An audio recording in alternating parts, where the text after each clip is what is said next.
கார்த்திகை முதல் நாளையொட்டி ஐயப்பன் கோயிலுக்கு வந்து மாலை அணிந்து கொண்ட ஐயப்ப பக்தர்கள்.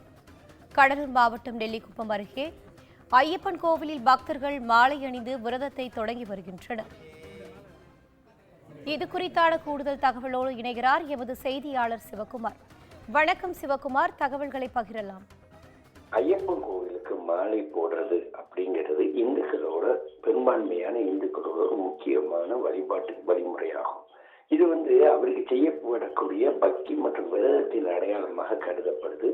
ஒவ்வொரு ஆண்டும் பார்த்தீங்கன்னா இந்த கார்த்திகை மற்றும் மார்கழி மாதம் ஆகிய 2 மாதங்கள்ல 41 அல்லது 48 நாட்கள் விரதம் இருந்து அந்த சபரிமலைக்கு பொதுமக்கள் அந்த ஐயப்ப பக்தர்கள் செல்வது வழக்கம்.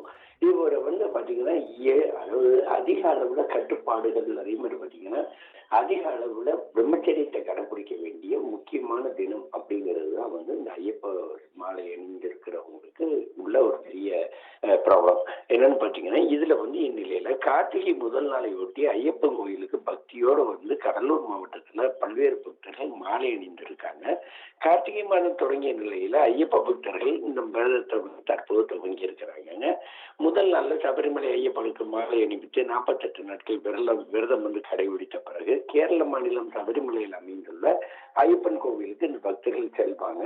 கார்த்திகை முதல் நாளான இன்னைக்கு அதிகாலை முதலே கடலூர் மாவட்டம் நெல்லிக்குப்பம் ஐயப்பன் கோயில்ல பக்தர்கள் மாலை அணிந்து விரதத்தை துவங்கி இருக்கிறாங்க.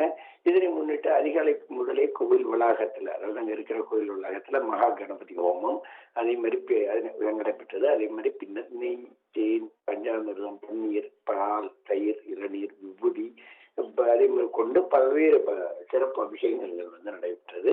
ஐயப்பனுக்கு சிறப்பு பூஜைகள் செய்யப்பட்டு பக்தர்கள் சன்னிதானத்தில் வைத்து மாலை அணிவிக்கும் நிகழ்ச்சியானது நடைபெற்றது.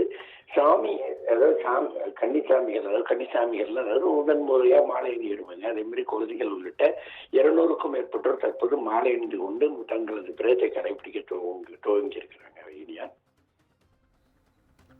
தகவல்களுக்கு நன்றி சிவகுமார்.